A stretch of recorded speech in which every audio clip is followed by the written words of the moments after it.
Income inequality just hit a 50-year high in the US. That means the rich are getting richer and the poor are getting poorer. And those in the middle are disappearing. I'm guessing it's not the first time you're hearing about this. And if it's not, you should consider how this could be affecting you. But in order to know the impact income inequality has on you, it's important to understand how we got here in the first place. More than 5 decades ago, the government started tracking all of the income being created across the US. So it began tracking wages, rents, interest income, and more. Fast forward to 2019, and we're seeing that the distribution of income across the US is more unequal than it has ever been. One contributing factor is demographics. Right now, baby boomers are nearing retirement. In theory, this group has had their entire lives to build up wealth.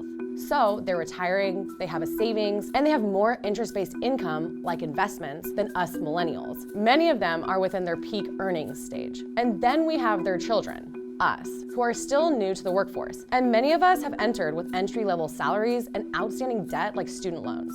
Housing costs are also higher now than what our parents had at our age. In other words, this group is not at their peak earnings level.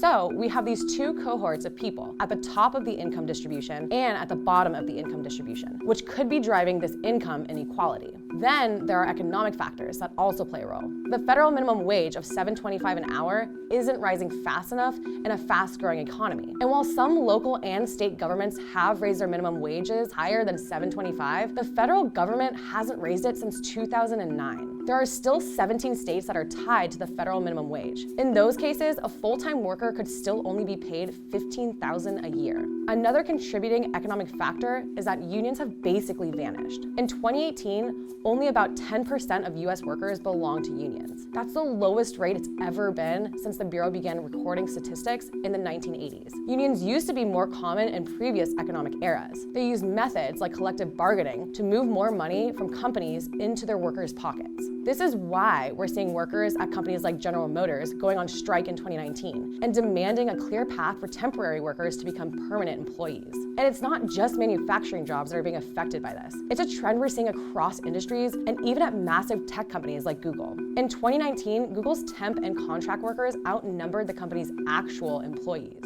As the general trend of companies investing less in its workers has continued over time, it has helped to pave the way for our current gig economy, exemplified by companies like Uber and Lyft. So what can we expect to happen next? Well, there are a lot of headwinds facing the American economy right now, like the US-China trade war, a potential recession, and the increase of automation in the labor force. And as the distribution of income has continued to widen, America's middle class has been squashed. According to the Gini index, which measures income distribution, people in the middle of the distribution are either going to the top or to the bottom. In other words, middle-skilled jobs are disappearing. Instead, low-skilled jobs like mowing lawns or childcare are in demand, and high-skilled technical positions like software engineers or surgeons are also in demand. But as each category increases, so does the gulf that separates them. That's how you end up with the highest income inequality in a lifetime and an economy that is increasingly only working for fewer and fewer Americans.